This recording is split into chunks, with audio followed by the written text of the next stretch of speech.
Bismillahirrahmanirrahim. Assalamualaikum warahmatullahi wabarakatuh.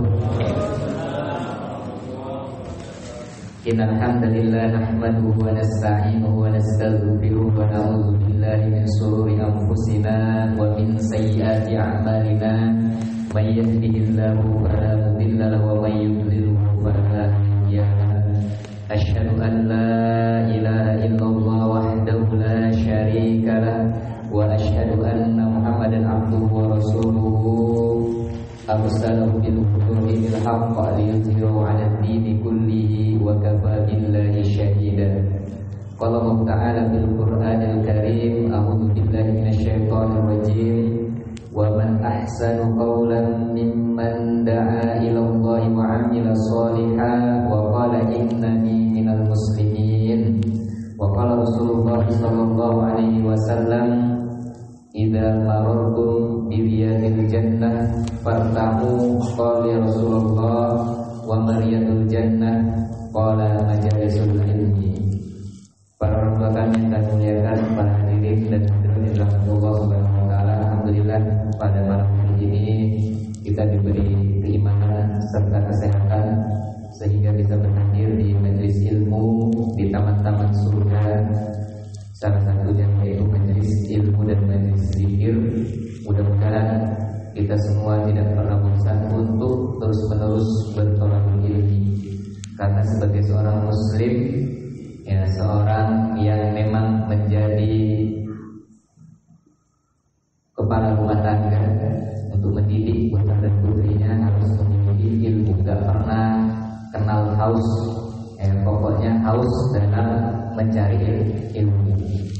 Para jamaah yang dirahmati Allah Subhanahu wa taala, saking hausnya menuntut ilmu ini, Imam Asy-Syafi'i rahimahullah pernah ditanya oleh seseorang, "Wahai Syekh, bagaimana caramu menuntut ilmu?"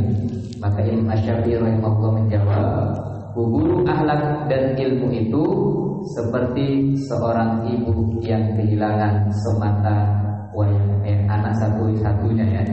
Sebagaimana seorang ibu yang kehilangan satu anaknya itu, padahal anaknya cuma satu yang sangat dia sayangi. Ya, bagaimana ibu, ya, kalau ibu-ibu kehilangan satu detik aja, 1 menit aja, anaknya pasti keter untuk nyari anaknya. Padahal anaknya baru diantar ke sekolah, ya, TK misalnya, pulangnya jam 11, ada abangnya di rumah baru jam 10, itu jemputkan adikmu, ya. Padahal masih jam 10, takut kali kehilangan anaknya. Begitulah kita memburu ilmu. Maka pada jemaah yang dirahmati Allah Subhanahu wa taala, taman-taman surga ini biar kelihatan enak, adem, ya, makanya kita ajak saudara-saudara kita sebelum memasuki surga yang sebenarnya, maka kita ajak saudara-saudara kita masuk ke taman-taman surga yang ada di masjid-masjid rumah-rumah Allah Subhanahu wa taala. Selanjutnya sampaikan salam kita curahkan kepada baginda Nabi Muhammad sallallahu alaihi wasallam. Mudah-mudahan kita tidak pernah bosan untuk terus-menerus bersolawat kepada beliau, dan mudah-mudahan di yaumil akhir kita mendapatkan syafaat beliau. Amin ya rabbal alamin. Para jamaah yang dirahmati Allah, malam hari ini tema kita adalah kesepian, ya, di jalan kebenaran. Ya, kok bisa sepi, ya, jalan kebenaran? Ya, jalan kebenaran memang sepi, ya, Pak. Kalau rame, alhamdulillah. Kalau sepi, apa? Ya, memang jalan kebenaran itu, ya, sepi. Kita sering berdoa, ihdinas siratal mustaqim. Ya Allah, tunjukilah kami ke jalan yang lurus. Jalan yang lurus, ketika kita menapaki jalan yang lurus, bukan berarti jalan yang mulus saja, ya. Bagus, tidak ada onak dan duri, tidak ada rintangan. Setiap kita berdoa langsung dikabulkan, setiap kita berharap langsung diwujudkan. Setiap kita mengerjakan sesuatu enak-enak aja, ya. Enggak seperti itu jalan yang lurus. Jalan yang lurus itu adalah jalannya para nabi dan rasul. Jalannya orang-orang yang sidik, jujur dengan keimanannya. Jalan yang diemban oleh para syuhada, orang-orang yang mati syahid, dan orang-orang yang solih yang senantiasa beribadah kepada Allah. Kalau kita lihat, buka lembaran sejarah-sejarah mereka, ternyata jalan yang lurus itu banyak sekali cobaan dan ujian-ujiannya. Kita lihat satu-satu cerita-cerita nanti di dalam Al-Qur'anul Karim, di mana para pejuang, orang-orang yang memegang kebenaran memang selalu sepi, ya. Bahkan mungkin tidak ada kawannya, atau kawannya satu atau dua orang, atau mungkin 40 orang. Makanya Rasulullah SAW ketika beliau nanti di yaumil akhir, ya, beliau sebelumnya bersabda ya kepada para sahabatnya, "Uridat alayyal umam." Nanti akan ditampakkan kepadaku beberapa umat, ya, semua umat nanti ditampakkan kepada beliau. Ya, wan nabiyya faraaitun nabiyya wa ma'ahu ruhaid. Dan aku dinampakkan nabi dan pengikutnya hanya sedikit saja, ya, sedikit kaumnya cuma sedikit ruhaid, dari jamak kecil, ya. Beberapa dari ruhaid. Kalau misalnya jundun itu kan pasukan, kalau junaid pasukan kecil, ya. Rohtun pasukan kaum yang besar, ruhaid berarti kaum yang kecil. Wan nabiyya wa ma'rajul wa rajulani. Dan ada nanti nabi yang pengikutnya cuma satu atau dua orang. Wa laisa ma'u ahad. Dan bahkan ada yang tidak ada pengikut. Maka para jamaah yang dirahmati Allah, ya, jalan kebenaran itu memang, ya, yang pengikutnya cuma sedikit, tidak terlalu banyak. Maka para jamaah yang dirahmati Allah, kalau yang di sini jumlahnya udah 60 orang, udah banyak berarti tuh, Bang. 60, ya, daripada nabi yang jumlahnya pengikutnya cuma 1-2 orang. Tinggal kita banyak-banyak berdoa aja supaya makin ramai kita ajak saudara-saudara kita ke majelis ilmu. Kenapa? Karena majelis ilmu, di setiap majelis ilmu para malaikat, kata Imam Ibnu Qayyim Al-Jauziyah rahimahullah, di dalam kitab Miftah dari Sa'adah beliau menjelaskan Allah Subhanahu wa taala memiliki malaikat-malaikat yang khusus mencari majelis-majelis zikir, mencari majelis-majelis ilmu. Lalu mereka berbaris di situ, ya, berbaris mendengarkan. Bukan hanya berbaris saja, tetapi mereka juga mendoakan kita semua, mendoakan ampunan untuk kita semua. Maka para jamaah dirahmati Allah, jangan pernah kendor menuntut ilmu, karena bisa jadi ada dosa-dosa kita yang kita bawa hari ini, dosanya sebesar gunung Tihamah. Tetapi setelah kita mendengarkan majelis ilmu, kita merasa bergetar hati kita, bertambah keimanan kita. Akhirnya setelah pulang nanti bertobat, mau beramal soleh, mau sholat malam, mau baca Al-Quran, mau mendidik anak. Akhirnya dosa-dosa yang sebesar gunung Tihamah, kata sahabat Umar bin Khattab, dileburkan. Maka kata Umar bin Khattab radhiyallahu anhu, janganlah kalian pernah berpisah dari majelis ilmu. Maka pada jemaah yang dirahmati Allah, kita yang hadir di sini, ya, jangan jumlahnya cuma sedikit, nggak masalah. Ya, mau 5 orang, mau 4 orang, itulah awal mula kejayaan umat Islam. Sedikit-sedikit, insya Allah kalau istiqomah, insya Allah akan mendapatkan pertolongan dari Allah Subhanahu wa taala. Kisah yang akan kita tampilkan yang pertama adalah seorang pemuda yang tampan. Siapa mereka? Siapa dia? Yaitu Nabi Yusuf alaihissalam. Nabi Yusuf, bapak ibu-ibu, kalau mendengar kisah Nabi Yusuf, kira-kira apa yang terbenak? Yaitu wajahnya tampan, ya, ganteng lah, ya, sampai dayang-dayang raja pun melihatnya sampai teriris tangan mereka. Berarti gantengnya luar biasa. Gak kebayang kita gantengnya kayak mana lagi nih. Kalau di sini siapa nih? Ya, jadi saking gantengnya. Tetapi di balik karunia yang besar tersebut, ketampanan wajah Nabi Yusuf alaihissalam, ternyata tersimpan, ya, rasa dengki dan iri saudara-saudaranya. Jadi di balik karunia yang besar itu belum tentu di situ menyenangkan, belum tentu di situ jalannya mulus terus-menerus. Di balik karunia Allah yang besar itu ternyata ada rasa dengki dan iri beberapa orang dari, ya, saudara-saudaranya. Bukan hanya iri, tetapi irinya itu langsung dibuktikan dengan dicemplungkannya Nabi Yusuf alaihissalam ke sumur.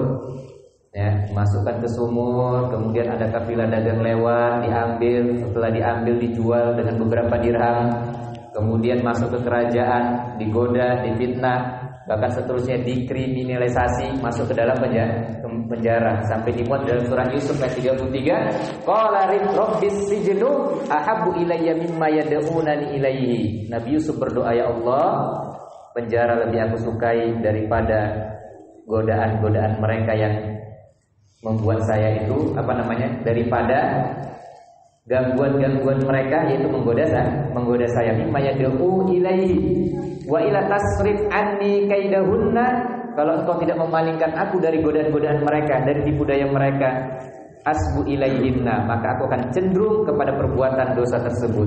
Wa aku minal jahilin, dan aku termasuk orang-orang yang jahil. Ya, jadi Nabi Yusuf AS dikriminalisasi, masuk penjara. Dan bahkan di ujung-ujung akhir hayat beliau memaafkan semuanya.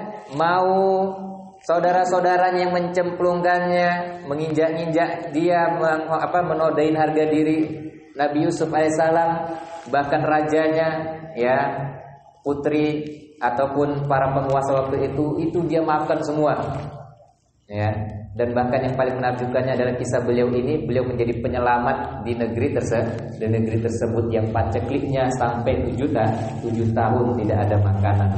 Ya, maka para jamaah dirahmati Allah, ternyata jalan kebenaran yang dilalui oleh Nabi Yusuf alaihissalam ternyata di situ dipenuhi dengan berbagai macam lika-liku kehidupan. Yang jadi pertanyaannya kita hari ini adalah, kalau kehidupan kita sama seperti Nabi Yusuf, ya, ada saudara kita iri sama kita, dengki, dipukulin, ya, rumah kita dihancurin, ya, warisan gak dikasih, kira-kira dimaafin gak, Mas? Dimaafin. Kalau ada saudara kita kayak gitu. Kemarin saya tanya sama ibu-ibu di sana, nggak mau saya maafin Pak Ustaz. Ya. Karena kadang kita sakit hati, ada omongan orang sedikit aja, itu udah susah kali ya memaafkannya. Apalagi kayak gini nih, kayak Nabi Yusuf alaihissalam. Ternyata jalan kebenaran itu nggak segampang yang kita kira. Maka para jamaah yang dirahmati Allah, makanya kisah Nabi Yusuf alaihissalam ini termasuk kisah yang paling baik. Di dalam surah Yusuf, nahnu naqussu 'alaika ahsanal qasas. Ya, kami menceritakan kepadamu wahai Muhammad cerita yang paling baik, ahsanal qasas. Ya, cerita yang paling baik salah satunya adalah cerita Nabi Yusuf alaihissalam. Makanya sebagian ulama, ya, ketika mereka dalam keadaan sedih, dalam keadaan galau, dalam keadaan kesepian di jalan kebenaran, mereka membaca surat Yusuf. Ya, dari awal sampai terakhir, kalau kita baca, Pak, ya, sambil tahu artinya, itu ceritanya sedih, ya, sedihnya sangat luar biasa. Pertamanya memang menyakitkan cerita Nabi Yusuf, ya, diusir, ya, dicemplungkan ke sumur, terus tapi nanti endingnya beliau mendapatkan kebahagiaan. Maka para jamaah yang dirahmati Allah, jalan yang lurus itu adalah terletak di dalam hati kita. Ya, bukan ketika kita melaksanakan kegiatan, melaksanakan rutinitas kita itu tidak mesti harus bagus semuanya, lancar semuanya. Tetapi jalan yang lurus itu terletak dalam hati kita masing-masing. Kalau hati kita senantiasa terpaut kepada Allah, maka insya Allah disitulah jalan lurus tersebut, yang tidak pernah berbalik ke belakang. Yang ketika kita melaksanakan aktivitas itu semuanya harus lillah. Kalau bukan karena lillah, maka orang bisa maju mundur. Kalau orang mengikuti pengajian karena jumlah, dia akan mundur. Kalau orang mengikuti kegiatan tabligh akbar karena jumlah, ya, berarti perlu dipertanyakan kelillahannya, ya, keridoannya kepada Allah Subhanahu wa taala. Makanya ditutup dengan surah Yusuf ayat 111, laqad kana fi qasasihim ibratul liulil albab. Dan sesungguhnya pada kisah-kisah mereka itu terdapat pengajaran bagi orang-orang yang mempunyai akal. Jadi para jamaah yang dirahmati Allah, jadi jalan yang lurus itu adalah jalan ketika kita menapakinya, di sana juga ada nestapa dan derita sebagai penggenap kebersamaan dan cinta. Jalan lurus itu adalah ketika kita menapakinya, di sana ada kehilangan, ada rasa duka sebagai penguat rasa syukur dan menerima kita atas takdir dari Allah Subhanahu wa taala. Jalan yang lurus itu adalah jalan ketika kita menampakinya, menjalaninya, di situ ada kepedihan, ada siksa sebagai penguat rasa nikmat dan mulia. Makanya para jemaah yang dirahmati Allah, jalan yang lurus itu penuh dengan lika-liku kehidupan. Selanjutnya, para jemaah yang dirahmati Allah, Imam Asy-Syafi'i rahimahullah, beliau juga pernah menasihati kita semua. Ya. Di antara ungkapan beliau yang sangat populer yaitu idza kunta fit thariqi ila Allah, kalau kamu berada di atas jalan kebenaran, jalan Allah, farqud, ya kata Imam Asy-Syafi'i, melesatlah dengan kencang. Jadi kalau kita yakin ini jalan kebenaran, mengikuti majelis ilmu, ya, kemudian ada tausiah-tausiah kita yakin itu adalah kebenaran dari Al-Qur'an dan As-Sunnah, melesat kita sekencang-kencangnya. Kumpulkan pundi-pundi amal sebanyak-banyaknya.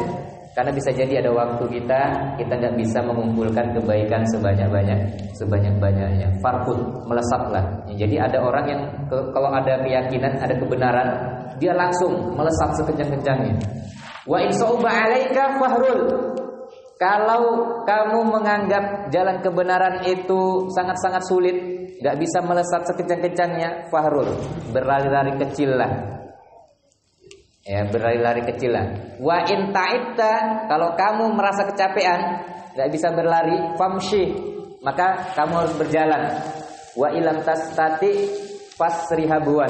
Kalau kamu nggak bisa berjalan, maka merangkaklah, peganglah kebenaran itu secara merangkak. Ya, wa iyyaka warruju, dan janganlah kamu kembali kepada kekufuran, berbalik ke belakang atau putus asa dari rahmat Allah Subhanahu wa taala. Jadi memang jalan kebenaran itu ada tipe-tipe orangnya ya. Ada orangnya rajin ya, terus menanjak dah tingkatannya. Ada orang yang lari-lari kecil. Ada yang jalan santai ya. Jalan santai ini yang penting jalan seperti dia biasa. Ada yang memang merangkak. Wah, kadang-kala ikut pengajian, besok ya tidak ya. Kadang-kadang ya sebulan sekali baru ikut pengajian. Ada yang ya mudah-mudahan nggak ada yang balik ke belakang. Tapi ya secara hukum alamnya ya pasti juga ada yang balik ke belakang. Kenapa? Karena para sahabat pun ya ketika Rasulullah SAW berdakwah ya ada yang jadi munafik, juga ada yang jadi memang mukmin yang sejati. Saking panjangnya jalan kebenaran ini, saking banyaknya lika-liku kehidupan jalan kebenaran ini, makanya Syekh Muhammad Nasiruddin Albani rahimahullah beliau mengatakan ya, jalan kebenaran ini ya panjang tempuhannya, kata Syekh Muhammad Nasiruddin Al-Albani. Ya, jalan Allah ini sangat panjang. Gak ada yang sampai ke ujungnya. Ya, gak ada yang sampai ke ujungnya. Ujung jalan kebenaran itu gak ada yang sampai. Makanya kita kadang-kala kan kok lama kali lah umat Islam dapat kemenangan. Kok lama kali lah ya pengajian ini besar terus ya. Jadi dibuat dulu orangnya ini kira-kira betah nggak, istiqomah nggak di jalan Allah Subhanahu wa taala. Makanya kata Syekh Muhammad Nasiruddin Albani, beliau mengatakan jalan kebenaran ini jalan yang sangat panjang tempuhannya, tidak ada yang bisa sampai ke ujungnya. Hanya saja kata beliau mengatakan hanya saja kita diperintahkan supaya mati di atas jalan tersebut. Wala tamutunna illa wa antum muslimun. Janganlah kamu mati kecuali mati dalam keadaan Islam. Gak ada yang sampai Pak, jauh kali, saking jauhnya ini. Rasulullah SAW pernah dijanjikan bahwasanya kekuasaan Rasulullah akan mencapai timur dan barat. Pertanyaannya, apakah Rasulullah waktu itu sudah melihat Persia dikuasai? Belum. Ya, baru janji.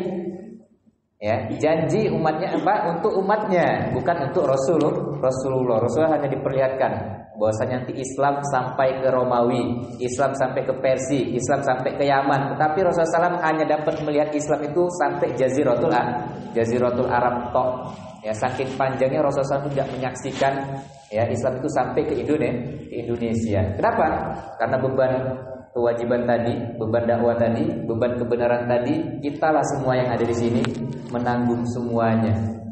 Ya, agar membuktikan hadis Rasulullah SAW itu sampai ke timur dan barat, kekuasaan Rasulullah SAW, kekuasaan umat Islam. Maka para jemaah dirahmati Allah, ya saking panjangnya ini gak ada yang bisa sampai ujungnya. Ya, sampai dibuat orang ini yang betul-betul siapa yang dapat disaring, ya, siapa yang disaring, ya, siapa yang kena saring, pokoknya nggak ada yang sanggup sampai ke ujung kecuali kata Syekh Muhammad Nasiruddin Albani, kita hanya diperintahkan supaya mati di atas jalan kebenaran tersebut. Makanya ketika Rasulullah SAW berdakwah, ya baru 7 tahun umur dakwah beliau, itu udah diboikot. Ya, Bani Hashim, Bani Muthalib pun diboikot orang tapi padahal mereka belum masuk Islam. Yang satu sahabatnya diboikot supaya diuji keimanannya, sedangkan kaumnya yang membela Rasulullah SAW, mereka diuji kecintaan dan kebersamaan dengan kaumnya. Ya, saking sulitnya ya diboikot 3 tahun nggak dapat makanan. Ya, kemudian yang didapat apa? Ya kotoran-kotoran unta yang kering-kering dimakan. Ya, saking sulitnya mendapatkan makanan. Ya, kalau sekarang mungkin ya misalnya dulu ya di Irak nggak dapat ya stok makanan dari berbagai macam apa namanya, diembargo ya, diembargo. Ya, kalau di Indonesia dulu ya kita nggak dapat beras misalnya, sampai Pak Harto minta bantuan supaya dikirimkan beras berton-ton untuk rakyat Indonesia. Gak mau dia minta bantuan tentara, tetapi minta bantuan beras. Ya, luar biasa saking ya sulitnya apa namanya memegang kebenaran. Maka para jemaah dirahmati Allah Subhanahu Wa Taala, ketika diboikot, ya Rasulullah SAW bukan hanya diboikot saja, tetapi ketika pamannya meninggal dunia, ketika istrinya meninggal dunia, itu ujiannya semakin berat. Ya, saking beratnya Rasulullah SAW itu hampir putus asa, saking beratnya. Makanya nanti waktu itu apa namanya terjadilah Isra dan Mi'raj. Tapi sebelumnya Rasulullah SAW dikisahkan tentang kisah Nabi Nuh alaihissalam. Ya, ketika Rasulullah SAW merasa dirinya kesepian, merasa berat memegang kebenaran, akhirnya diturunkanlah surat yang termasuk untuk membuat Nabi Muhammad SAW itu hatinya kuat. Dibacakan ya beberapa ayat, salah satunya surat Nuh. Apa surat Nuh ini isinya? Ya, wa qala rabbi, ya inni da'autu qaumi laila wa nahara. Dulu wahai Muhammad, ya Nabi Nuh itu dia berdakwah dari pagi sampai malam. Da'autu qaumi laila wa nahara. Ini surat Nuh ayat 5. Dalam ayat yang lain Rasulullah SAW juga diingatkan nama Allah di dalam surat Al-Ankabut ayat 14. Walaqad arsalna Nuhan ila qaumihi falabitha fihim alfasanah. Dan sesungguhnya kami telah mengutus Nuh kepada kaumnya, maka ia tinggal di antara mereka 1000 tahun. Illa khamsina aman, dikurangin 50 tahun, berarti 950 tahun. Fa akhadahumut tufan, maka mereka ditimpa banjir yang besar, wahum dzalimun, dan mereka adalah orang-orang yang zalim. Kenapa Rasulullah SAW dikisahkan kisah Nabi Nuh ini? Ya, waktu itu Rasulullah SAW umur dakwanya baru seumur jagung, ya, bukan seumur jagung, maksudnya baru 7 tahun, baru aja. Tetapi Rasulullah SAW sudah merasa beratnya luar biasa, saking panjangnya tempuhan kebenaran tersebut, jalan kebenaran. Akhirnya dibandingkanlah sama Allah Subhanahu Wa Taala melalui dakwanya Nabi Nuh alaihissalam. Wahai Muhammad, lihat tuh, ya dakwanya Nabi Nuh. 950 tahun, ya mulutnya sampai berbuih, ya untuk mendakwakan kaumnya siang dan malam. Jadi bedanya berapa persen nih, ya 7 tahun banding 950 tahun, ya 950 tahun. Akhirnya Rasulullah lega lagi. Iya juga ya, betapa kecilnya dakwah yang diemban Rasulullah SAW dibandingkan dengan dakwanya Nabi Nuh alaihissalam.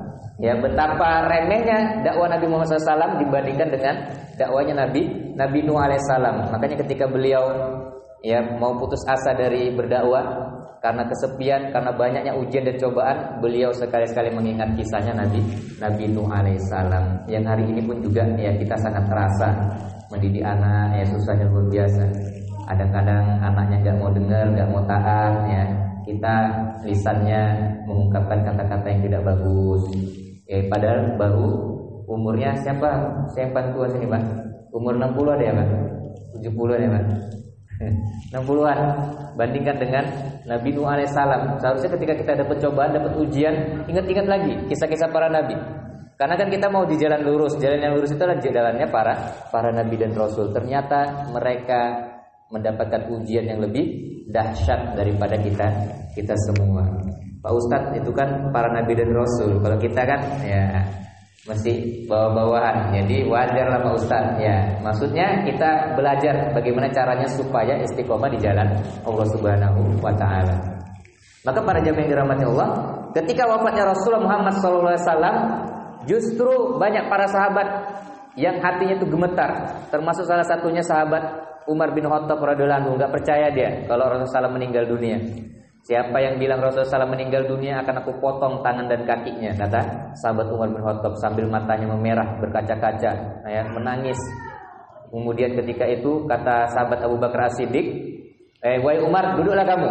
Ya, akhirnya nggak mau duduk Umar, dipaksa sama para sahabat yang duduk. Barulah sahabat Abu Bakar As-Siddiq radhiyallahu anhu mengatakan, barang siapa yang menyembah Muhammad, maka Muhammad telah meninggal dunia. Barang siapa yang menyembah Allah, sesungguhnya Allah Maha hidup dan Maha kekal. Dan Rasulullah Abu Bakar membacakan firman Allah dalam surat Ali Imran ayat 144. Wa ma Muhammadun illa rasulun qad khalat min qablir rasul. Dan Nabi Muhammad SAW itu tidak lain dan bukan hanyalah seorang rasul, sama seperti nabi-nabi sebelumnya. Maksudnya apa? Nabi-nabi sebelumnya juga meninggal dunia. Apa immata au qutilang qalabatum ala aqabikum? Apakah kalian nanti mau berpaling ke belakang kalau seandainya Muhammad itu meninggal dunia? Ya, jadi setelah membaca firman Allah ini, sahabat Umar bin Khattab pun menerima bahwasanya memang Nabi Muhammad SAW itu meninggal dunia. Maka sahabat Abu Bakar pun menasihatin lagi, innaka mayyitun, sesungguhnya kamu akan mati, wa innahum lamayitun, wa innahum mayyitun, dan sesungguhnya mereka juga akan meninggal dunia. Maka para jemaah yang dirahmati Allah, setelah kepergian Rasulullah SAW ini, maka para sahabat memegang beban yang sangat berat, beban kebenaran, beban janji-janji yang telah diberikan oleh Allah kepada Rasulullah SAW, menguasai timur dan barat. Ya, kemudian tidak ada rumah baik yang sepi maupun yang ramai di kota maupun yang desa, melainkan di situ ada orang yang masuk Islam.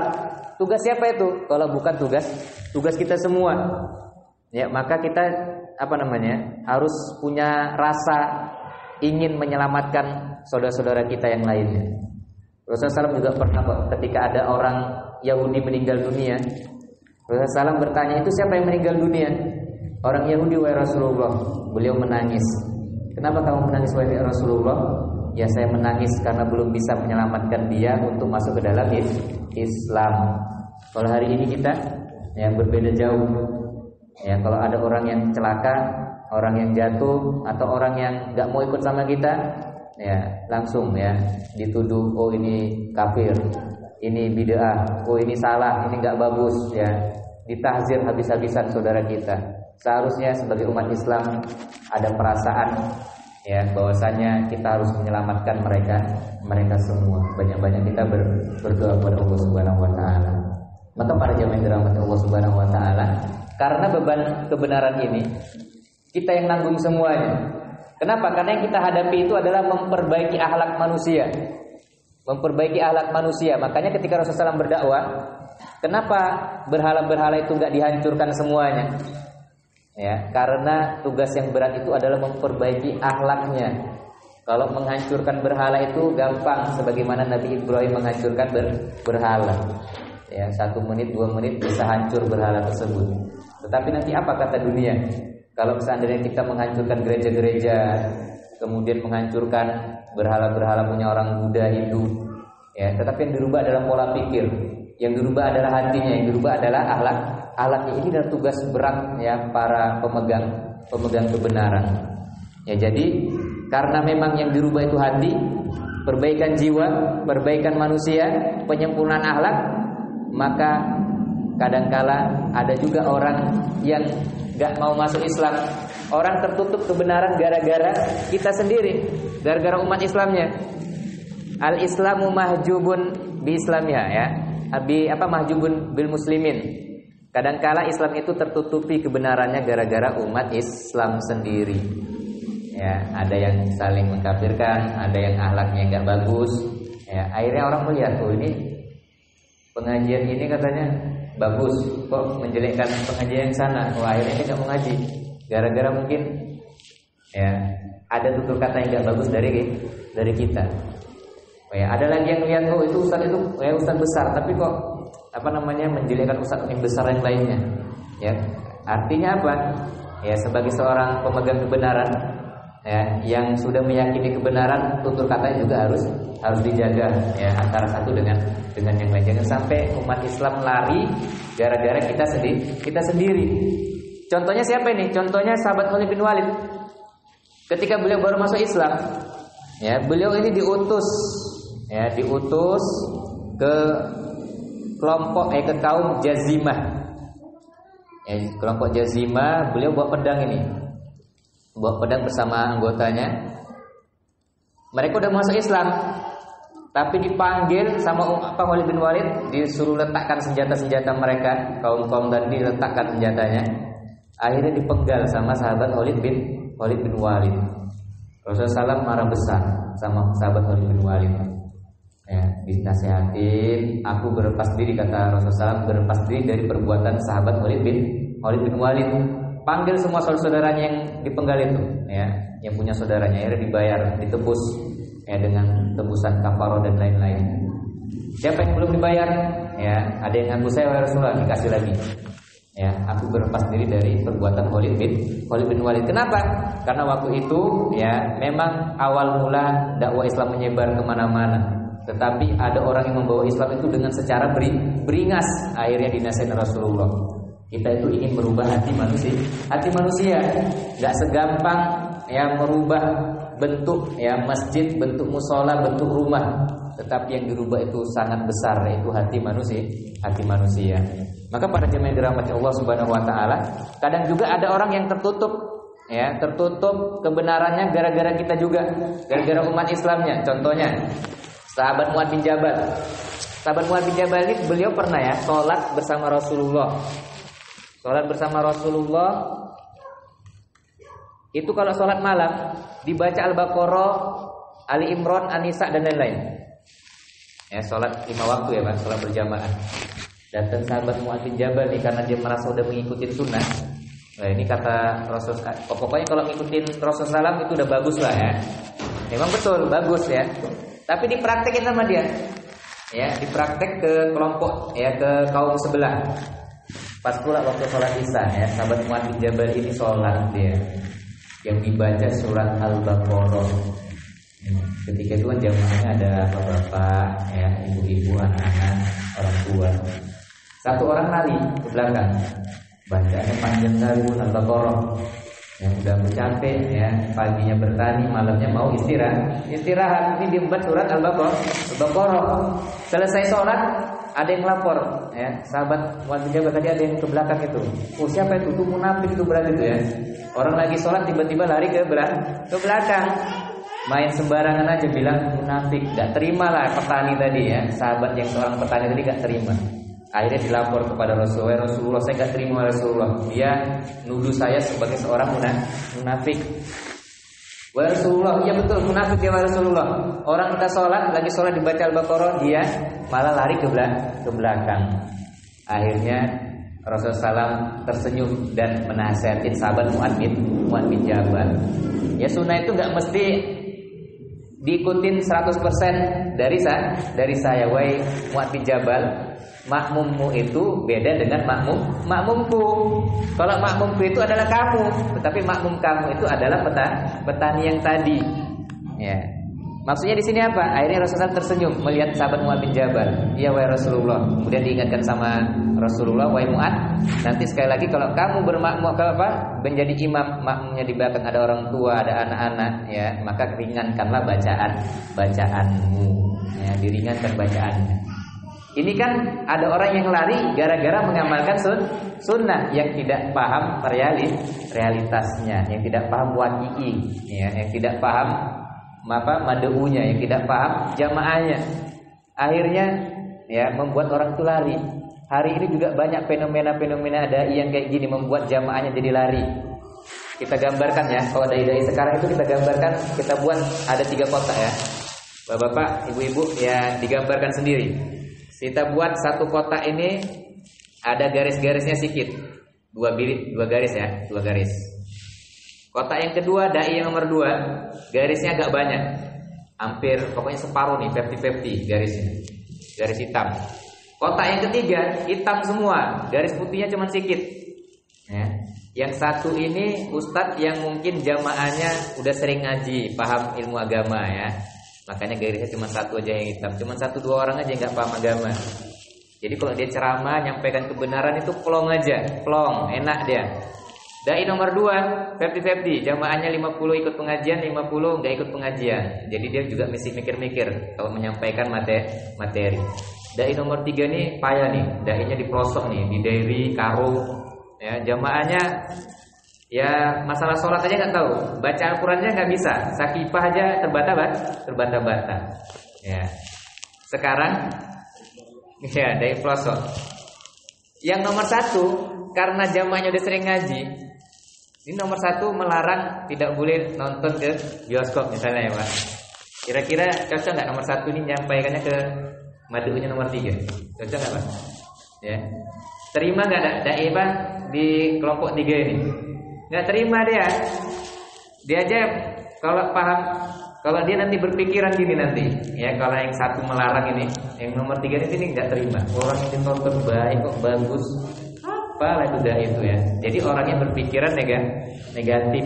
Gara-gara satu dai dengan dai yang lain itu nggak sinkronisasi, kurang mensupport dai satu dengan dai yang lain. Akhirnya gara-gara kayak gitu umat Islam banyak yang lari. Akhirnya caci mencaci mati antara satu dengan yang lainnya. Maka bagi seorang dai yang memegang kebenaran, dia harus memandang luas madu-madunya.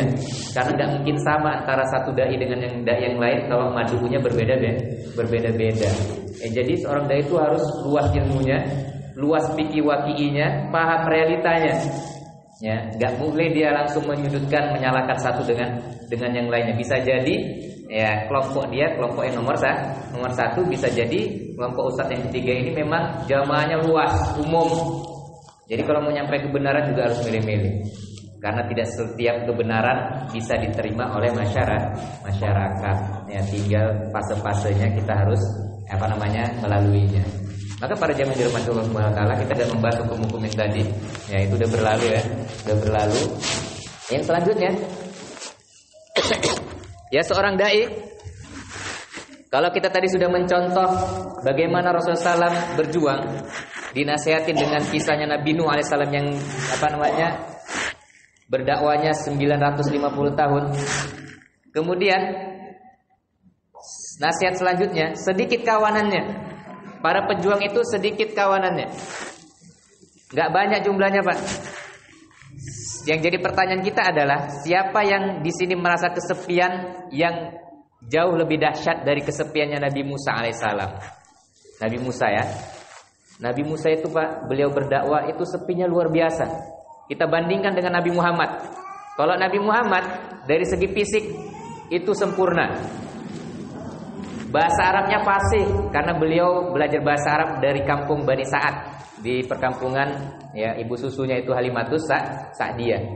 Sedangkan Nabi Musa ya bicaranya celat. Gimana mau masyarakatnya nangkep kalau dainya celat ya? Pasti madunya juga akan ketawa-ketawa ya kalau lihat orang yang celat ya.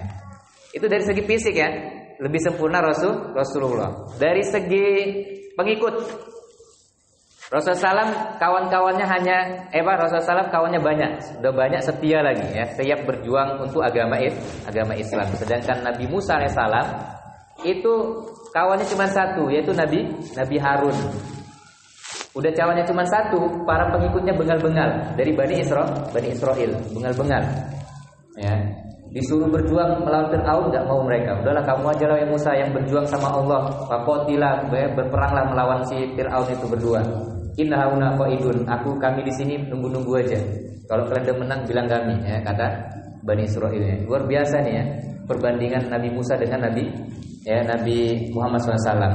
Kalau dari segi masa lalunya, Nabi Musa alaihissalam itu pernah membunuh orang, yaitu dari bangsa Mesir, Kipti. Sedangkan Nabi Muhammad masa lalunya orangnya jujur, al-amin, terpercaya.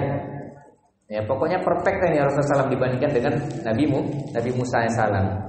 Kemudian dari hutang budinya, Rasulullah SAW nggak pernah hutang budi sama orang-orang kafir Quraisy. Tetapi Nabi Musa AS hutang budi sama Fir'aun karena dia hidup ya di pemerintahan Fir'aun, dibesarkan dia di situ. Jadi kalau kita bandingkan Nabi Musa tadi, ternyata Nabi Musa itu kesepiannya luar biasa. Maka dia wajar ragu-ragu mau menasihatin umat. Udah cedar, ya, pernah membunuh orang dulu. Ya cobalah kita lihat kalau ada dai misalnya, dulu dia pemabuk, pakai narkoba, minum-minuman keras. Ya kira-kira ada orang yang nerima, ada juga memang ya. Tapi kadang itu membuat dia ragu-ragu, bisa berdakwah nggak nih? Kadang aja ada orang hijrah aja, mau hijrah sering mau sholat 5 waktu aja berat ya. Takut dibilang makawannya, so alim lah. Itu udah berat. Apalagi yang masa lalunya seperti Nabi Musa alaihissalam. Makanya wajar Nabi Musa alaihissalam dicantumkan di dalam Al-Quran. Itu disebut ya 136 kali nama beliau disebut. Berbanding terbalik dengan Rasulullah, cuma 4 aja Rasulullah SAW disebutkan di dalam Al-Quran. Makanya ketika Nabi Muhammad SAW kesepian di jalan kebenaran, ketika Nabi Muhammad SAW mendapatkan cobaan, Rasulullah SAW membaca kisah Nabi Musa alaihissalam sambil berucap, rahimallahu ahi Musa, semoga Allah merahmati saudaraku yaitu Musa alaihissalam. Ya, faqad uziya asyadda min hadza, karena sesungguhnya Nabi Musa alaihissalam telah diberikan cobaan yang lebih dahsyat daripada saya, kata Nabi Muhammad SAW. Akhirnya semangat lagi deh Rasulullah SAW ketika membaca kisahnya Nabi Musa SAW. Rahimahullah Musa, semoga Allah merahmati Nabi Musa, ya saudaraku Musa. Faqad uziya asyadda min hadza, karena sesungguhnya Nabi Musa telah diberikan cobaan yang lebih dahsyat daripada saya. Maka pertanyaannya, adakah yang di sini seperti Nabi Musa? Ya, kesusahannya seperti Nabi Musa, pernah membunuh, ya pernah dikasih makan sama pemerintah lah misalnya, akhirnya nggak mau berkata-kata kebenaran. Ini sulit kalau orang udah berhutang budi, ngomong kebenaran tuh payah. Kayak orang sekarang ya, menutup kezaliman, ya membungkam kezaliman itu payah. Kenapa? Karena orang banyak yang berhutang budi, PNS kah atau yang lainnya itu pada bungkam, nggak mau menyuarakan kebenaran, takut dipecat, takut nggak turun gaji, takut apa lagi Pak? Ya macam-macam. Kenapa? Karena udah berhutang budi. Makanya salah satu dari pilar-pilar berjihad di jalan Allah Subhanahu Wa Taala adalah jangan pernah berhutang budi. Ya.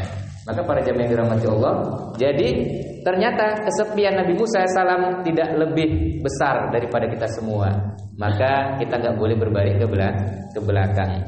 Adakah yang tidak punya pengikut? Ya, apa maksudnya? Adakah yang kesepiannya melebihi Nabi Musa SAW? Maka kita jangan pernah kendor untuk bermajlis ilmu, karena mesti ada ya para pejuang yang terdahulu yang kesepiannya lebih dahsyat lagi daripada kita semua. Maka para jamaah yang dirahmati Allah, maka dari kisah sinilah Umar bin Khattab radhiyallahu anhu berucap. Ada yang menyebut ini ucapan Umar bin Khattab. Kalau di kelompok HTI itu mereka menyandarkan ucapan ini adalah ucapan Umar bin Khattab. Wallahu alam, belum kita cek apakah betul ucapan Umar bin Khattab. Ya, ini syairnya udah sangat terkenal, bahkan dibuat nyanyi ya, lagu lagi ya. Kalau ada 1000 mujahid, akulah satu di antaranya. Kalau ada 100 mujahid, akulah yang ada di antara mereka. Kalau ada 10 mujahid, aku yang ada di antara mereka. Tetapi kalau ada 1 mujahid, 1 pejuang, insya Allah akulah orangnya. Ya saking kesepiannya, pokoknya ada orang banyak ikut dari situ nimbrung. Ada orang yang cuma 10 ikut nimbrung. Kalaupun nggak ada yang ikut kebenaran, akulah salah satu dari pengikut kebenaran tersebut. Maka para jamaah yang dirahmati Allah, ya saking panjangnya tempuan kebenaran ini, sedikit kawannya dan juga banyak ujiannya. Saking banyaknya ujian ini sampai-sampai Syekh bin Baz rahimahullah beliau mengatakan hidup di jalan Allah itu lebih berat daripada mati di jalan Allah. Kalau mati kan sebentar aja, ya terpotong lehernya selesai. Tapi kalau hidup di jalan kebenaran itu tempuannya sangat panjang, ya sangat berat daripada mati di jalan Allah Subhanahu wa Ta'ala. Maka para jamaah yang dirahmati Allah, kalau bisa ketika kita memegang kebenaran ini, pokoknya adalah ikut andil kita. Ikut andil kita ini sebagaimana dikisahkan dalam surat Al-Kahfi, cerita pemuda Kahfi. Salah satunya siapa yang ikut ini? Ya, anjing ya Pak. Anjing ikut. Anjing apa tugas dia di Ashabul Kahfi itu? Disebutkan dalam surah Al-Kahfi ayat 18. Wa tahsabum aiqadha wa hum ruqud, dan kamu mengira mereka itu bangun. Wa nuqallibuhum dzatal yamini wa dzatas shimal, padahal mereka itu tidur dan kami bolak-balikkan mereka ke kanan dan ke kiri. Ini dia tugas mereka nih, tugas anjingnya. Wa kalbuhum basitun zira'aihi bil wasit, dan tugas anjing waktu itu adalah mereka menjulurkan kedua lengannya. Jadi anjingnya cuma menjulurkan lengannya aja di mulut gua. Udah tugasnya ringan, menjulurkan tangan dia. Tetapi nama dia dicantumkan di dalam Al-Quran 3 kali di dalam surah Al-Kahfi ayat 22. Wakalbuhum sampai 3 kan? 3 kali.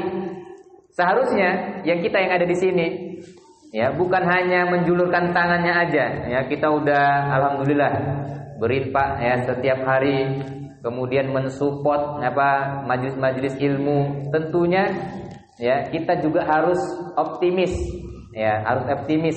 Insya Allah mudah-mudahan kita mendapatkan jaza yang lebih besar ya daripada hanya menjulurkan tangannya. Maka para jemaah dirahmati Allah Subhanahu wa taala, makanya Rasulullah SAW beliau bersabda kepada para sahabat yang diriwayatkan oleh Imam At-Tabrani, kun aliman, jadilah orang berilmu, au muta'alliman, atau mencari ilmu, au mustami'an, atau orang yang mendengarkan ilmu, au muhibban, atau menjadi orang yang cinta kepada ilmu dan ahli ilmu, wala takun khamisan, dan janganlah kamu menjadi orang yang kelima, fatahlik, karena nanti kamu akan celaka dan binasa. Minimal 4 urutannya. Yang terakhir, jadi orang yang cinta sama majelis ilmu, orang yang berilmu. Naikkan lagi tingkatannya, jadi orang yang suka mendengarkan ilmu. Siapa aja ada kajian, ya dibuka di YouTube, di Facebook, ya live streamingnya dibukain semua, didengerin. Naik lagi tingkatannya, jadi orang yang menuntut ilmu. Terus haus dalam mencari ilmu. Terus kontribusinya naik lagi, jadi para alim ulama. Ini yang bisa kita support ya untuk kemajuan umat Islam. Kita support, mencinta kebenaran, cinta ahli ilmu, cinta majelis ilmu. Ada undangan, ya share lagi ke kawan-kawannya. Tinggal 1 detik aja, 1 detik share. Di Facebook di share lagi sama kawannya. Meskipun ada orang yang sudah baca, kita share terus. Ya, bisa jadi dengan sebab share-nya tadi, ada 2 orang masuk ke majelis ilmu, kita juga mendapatkan pahala dari 2 orang tersebut. Memang kelihatannya sepele, tapi banyak orang yang yang males menge-share undangan-undangan majelis ilmu. Udah ada kok penanggung jawabnya. Ya, penanggung jawabnya memang harus dia menge-share. Tapi kita juga sebagai orang yang cinta kebenaran, kemudian cinta agama Islam ini menyebar ke mana-mana, ya, maka kita juga harus ikut andil meskipun hanya sekedar men-share pengajian majelis ilmu. Atau para jamaah dirahmati Allah Subhanahu wa taala, ini gambaran bagaimana mensupport kegiatan-kegiatan kebaikan. Kalau kisah-kisah yang lain juga sangat-sangat banyak, ya. Yang intinya ya kita di jalan kebenaran ini ya banyak sekali cobaan dan ya berbagai macam rintangannya. Ya mudah-mudahan kita tetap istiqomah di jalan Allah, karena dari majelis ilmu ini umat Islam berjaya ya. Mulai dari majelis kecil, Rasulullah kan membuat halaqah ya di rumahnya Arqam bin Abil Arqam. Itu jumlahnya sedikit malam-malam. Ya, apalagi kalau sudah besar, majelis taklimnya di mana-mana. Insyaallah berawal dari majelis ilmu. Sampai-sampai ya umat Islam pun mendapatkan apresiasi dari orang kafir dengan ilmunya. Apa kata orang Eropa, orang Barat ketika umat Islam memegang dunia di Spanyol ya kurang lebih 800 tahun. Kami sangat berterima kasih kepada umat Islam yang telah mengajarkan ilmu dan peradaban. Yang paling kejinya, mereka sudah mencuri ilmu dari umat Islam di Cordoba, disalinin buku-buku perpustakaan itu, ya, ilmu fisika, kimia, matematika disalinin semua, diganti namanya jadi nama punya orang Barat. Udah diganti, ya perpustakaannya bukunya dibuang, dibakar, ya dicampakkan ke laut. Akhirnya lautnya berwarna hitam. Itu saking dengkinya orang-orang Barat. Ilmunya diambil, orang-orangnya dibunuh. Dan hari ini ya kita berdoa saja kepada Allah, ya mudah-mudahan saudara kita ya diselamatin yang ada di Papua kan, ya atau di negara-negara yang lain. Mudah-mudahan ceramah singkat ya 50 menit ini bermanfaat untuk kita semua. Nanti sisanya tanya jawab. Ya, dan mudah-mudahan kita semua tetap istiqomah di jalan kebenaran, yang jalannya tempuannya panjang, sedikit kawanannya, banyak ujiannya, dan tidak ada yang bisa sampai ke ujungnya kecuali kita hanya diperintahkan supaya mati di atas jalan tersebut. Mudah-mudahan kita semua mati dalam keadaan husnul khotimah, memegang kebenaran. Amin ya rabbal alamin. Subhanakallahumma bihamdika asyhadu an la ilaha illa anta astaghfiruka wa atubu ilaik. Assalamualaikum warahmatullahi wabarakatuh.